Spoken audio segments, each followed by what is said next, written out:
ठाठरी में बीडीसी सदस्यों ने आज अपनी वेतन संबंधी समस्या को लेकर शांतिपूर्ण प्रदर्शन किया। उन्होंने कहा कि साल 2017 से उन्हें वेतन का भुगतान नहीं किया गया है, जिस कारण उन्हें कई समस्याओं का सामना करना पड़ रहा है। उन्होंने कहा कि अगर जल्द उन्हें वेतन का भुगतान नहीं किया गया तो वे सड़क मार्ग जाम करके प्रदर्शन करेंगे। रिक्वेस्ट करूं कि हमारे यहाँ जब 96 में बीडीसी तैयार हुई तो इसमें जनाब सब एक बराबर थे, कोई बड़ा नहीं था, कोई छोटा नहीं था। तो यहाँ थोड़ा सा बैर भाव 18 के बाद हुआ, जब से 18,000 सैलरी हुई। ये हमारे बीडीसी एसपीओ जो हैं उन लोगों ने ये षड्यंत्र बनाया। हो सकता है सरकार का भी कुछ इसमें हाथ हो, मैं ये नहीं कहूँगा कि मैं उनको ही दोषी नहीं ठहराऊँगा। अगर सरकार चाहती है उनको 18,000 देनी है तो हमारा कोई इतराज़ नहीं है, लेकिन कम से कम इन मेंबरों का भी ध्यान रखा जाए। कम से कम उस वक्त सब एक बराबर थे, उस वक्त सभी मेंबर थे। 8-8 आदमियों का जो ग्रुप बनाया हुआ था, तो वो वीडीसी का एक क्या प्रोग्राम बनाया हुआ था गांव के अंदर बचाव के लिए। इन लोगों को जब एसपीओ बनाया गया था वो इस आधार पे बनाया गया था क्योंकि उस समय गांव खाली नहीं रख सकते थे, क्योंकि मिलिटेंसी का बहुत दौर था। बाद में आकर मिलिटेंट गाँव को भी उजाड़ सकते थे, इसमें कोई दोहराई नहीं है। जैसा कि बरछाला कांड हुआ, जैसा कि लिहोटा कांड हुआ, जैसा चापनाड़ी कांड हुआ, जैसा सरथल कांड हुआ, जैसा कि हर जगह दर्जनों के हिसाब से 2-2 दर्जन से ज़्यादा भी लोगों को मारा गया। तो इसमें मैं कोई दोहराई नहीं समझता ये बात कहना। तो इस आधार पर उन एसपीओ को बनाया गया था कि वो तनख्वाह थाने से लाएं। पहले तनख्वाह जो थी वो थाने से ही मिलती थी। ये हमारे 8 आदमी में कोई तनख्वाह नहीं थी, ये गन खर्चा दिया जाता था, जो कि इस समय 18,000 के दौर में ये 6,500 रुपया हिस्से में आता था, जो कि हम लोगों को मिला भी कुछ टाइम तक। लेकिन उसके बाद ऐसा षड्यंत्र हुआ कि ये ऑनलाइन हुई है जी, ये हमारे खाते में आती है, अकाउंट में आती है। मुझे अफसोस इस बात का है कि अगर 3 आदमियों का अकाउंट बनाया, उनका ऑनलाइन किया गया, तो इन 5 आदमियों को ऑनलाइन क्यों नहीं किया गया। ये गलती तो मैं सरकार की मानता हूँ। अगर सरकार के पास 8 आदमियों का एक ग्रुप बनाया हुआ है, उसमें से 3 आदमियों को चुनकर वो 18,000 दे रही है, तो इन लोगों ने क्या बिगाड़ा है, या कि इन लोगों के साथ कुछ आदमियों के साथ दुश्मनी करवानी थी। क्योंकि उस समय मैं कहूँ कि 90% लोग जो मलाउस थे वो मिलिटेंसी में मलाउस थे। तो इन लोगों ने दुश्मनी 90% आबादी से की हुई थी। क्या इस वक्त इन लोगों के साथ ऐसा बर्ताव करना कोई अच्छी बात तो नहीं है। इन लोगों की दुश्मनी बनाई गई। और मैं साथ में आपसे रिक्वेस्ट करूं, अगर जो 60 साल से ऊपर रिटायर भी किए जाते हैं, मैं कहूं कि उनका 4 साल का हिसाब उन्हें दिया जाए। और साथ में चाहे तो ग्रेजुएटी भी कुछ गवर्नमेंट दे, 23-24 साल का अरसा बहुत होता है, लेकिन अगर वो नहीं भी दिया जाता तो मैं कहूँगा कि कम से कम गवर्नमेंट इनका बैलेंस तो दे।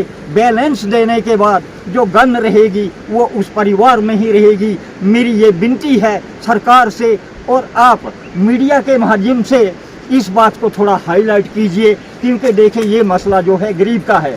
क्योंकि मनी पावर वाले जो है वो पैसा फेंक सकते हैं, तमाशा देख सकते हैं, लेकिन ये क्या करें, ये कुछ नहीं कर सकते। क्योंकि इस समय अदालतें जो हैं तो पैसे की हैं, एडमिनिस्ट्रेशन जो है तो पैसे की है, हर सिस्टम जो है पैसे का है। ये लोग पिटे हुए लोग हैं, ये क्या पैसा किसको दें। ये सिर्फ फरियाद कर सकते हैं, कम से कम इनकी सुनवाई होनी चाहिए। मैं कहूँ कि यूटी बनी हुई है, यूटी के कानून हैं, हम इस चीज़ को मानते हैं, हम लोग स्वागत करते हैं इस सरकार का कि इन्होंने क्या कहते स्टेट की यूटी बना दी, बहुत अच्छी बात है, हम इसमें भी साथ हैं। इन्होंने नोटबंदी की, हम उसके साथ थे। इन लोगों ने जीएसटी लगाई, हम उसके साथ थे। लेकिन इसमें हमें इसलिए पीछे रखा जा रहा है। हमारे इन नौजवानों को, मुझे देखिए ये सब नौजवान हैं, ये जो हैं ये क्या कहते हैं पीएचडी करके हैं, ये जो हैं ये ग्रेजुएट हैं, ये जो हैं ग्रेजुएट हैं। कम से कम अगर सरकार कहती है कि किसी भी पढ़े लिखे हुए नौजवान को बेरोजगार नहीं रखना है, तो इनको इस छोटे से रोजगार से, इस 7,500 से महरूम क्यों किया गया है। मेरी यही विनती रहेगी सरकार से। मैं चाहूँगा कि अपोजिशन और सरकार, क्योंकि सरकार इस वक्त यहाँ गवर्नर साहब की है, हम मानते हैं, जनता भी चाहती है कि अगर सरकारें काम नहीं करती तो यहाँ राष्ट्रपति शासन लागू हो, ताकि लोगों की सुनवाई हो। गवर्नर राज हो ताकि लोगों की सुनवाई हो। लेकिन मुझे अफसोस है कि या तो गवर्नर साहब तक ये वीडियो जाती नहीं है, क्योंकि हम गवर्नर साहब से मिलना चाहते थे लेकिन हमें समय नहीं मिला। इसलिए नहीं मिला कि महामारी शुरू हो गई। हमने प्लान बनाया था कि हम गवर्नर साहब तक जाएं, हम आईजी साहब से बात करें, लेकिन अफसोस ये है कि हम लोगों की बदनसीबी भी है जो कि ये दूसरा क्या कहते हैं महामारी दूसरे साल फिर शुरू हो गई। तो इसलिए मैं चाहूँगा कि मीडिया के ही माध्यम से हम ये आवाज़ पहुँचाना चाहते हैं। ऐसा ना हो कि हम लोगों को मजबूर होकर कहीं प्रोटेस्ट करना पड़े, क्योंकि इस समय प्रोटेस्ट का टाइम नहीं है। हम नहीं चाहते कि हम किसी किस्म की कोई गैर कानूनी हरकत करें, हम कानून के ही दायरे में रहना चाहते हैं। मैं चाहता हूं कि जनाब हमारे आईजी साहब हैं, आईजी साहब तो पूरे क्या कहते, क्योंकि यहाँ डीजी साहब तो हमारे दिल्ली में बैठे हुए हैं, हो सकता उनको पता ना हो, लेकिन आईजी साहब को तो पता होना चाहिए, डीआईजी साहब को पता होना चाहिए, हमारे एसएसपी साहब जितने भी कंसर्न है, पूरी स्टेट की बात कर रहा हूँ मैं एक स्टेट की बात, ये इसकी डिस्ट्रिक्ट की बात नहीं कर रहा हूँ, मैं पूरी स्टेट की बात कर रहा हूँ। तो कम से कम ये मेरी आवाज़ सुनकर, मैं झूठ नहीं बोलता, ना ही मैं किसी से कोई पैसे लेकर ये यूनियन चला रहा हूँ सर।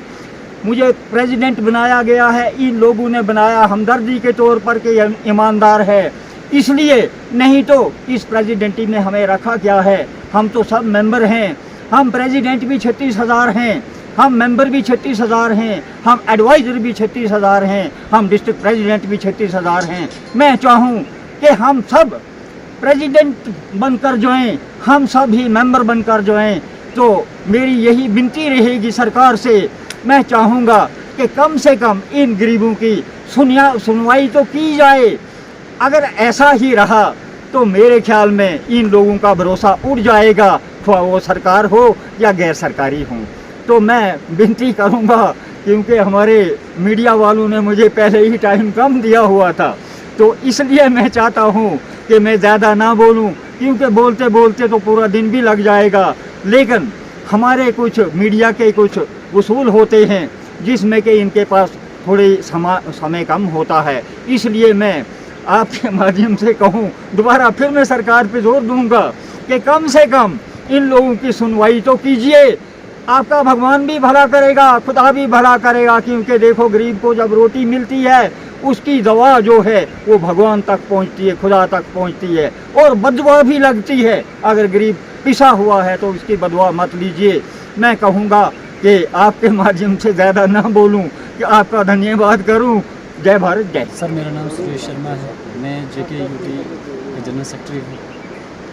तो सर मेरा यही कहना है कि मैं सरकार से, मैंने पहले भी बोला था कि मैं सरकार से एक ही विनती करता हूँ कि जैसे हमारे वीडीसी जो मेंबर हैं इस टाइम 58-60 साल के हो चुके हैं कुछ। अब जिस टाइम उन्होंने वेपन पकड़ी थी तो उस टाइम मिलिटेंसी इतनी पीक पे थी कि उस टाइम उन्होंने ना अपने बच्चों को पढ़ा पाए, वो ना वो अपने कहीं खुद अपनी इसमें मतलब कोई कामकाज कर सके हैं। तो इसलिए वो एक सबसे बच्चे भी अनपढ़ रहे। तो मेरा यही कहना है कि सरकार जो है इस चीज़ पे जोर दे ज़्यादा।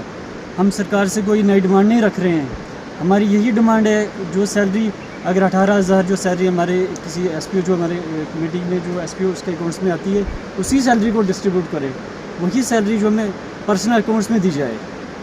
बाकी सरकार से हमारी कोई नई डिमांड कुछ नहीं। हम सरकार पे इतना मतलब लोड भी नहीं डालना चाहते हैं कि सरकार जो है तो इस पर मतलब ज़्यादा उसमें लोड नहीं आ जाए।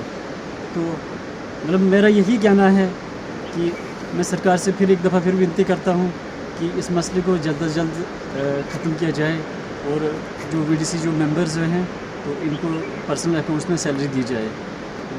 तो बाकी सर और कुछ भी जीके अपडेट रहे हमारे साथ। अगर आप ये वीडियो YouTube पर देख रहे हैं तो हमारे YouTube चैनल को सब्सक्राइब करें और बेल आइकन को क्लिक करें। अगर आप ये वीडियो Facebook पर देख रहे हैं तो हमारा Facebook पेज लाइक जरूर करें। For advertisement please contact 7051091811।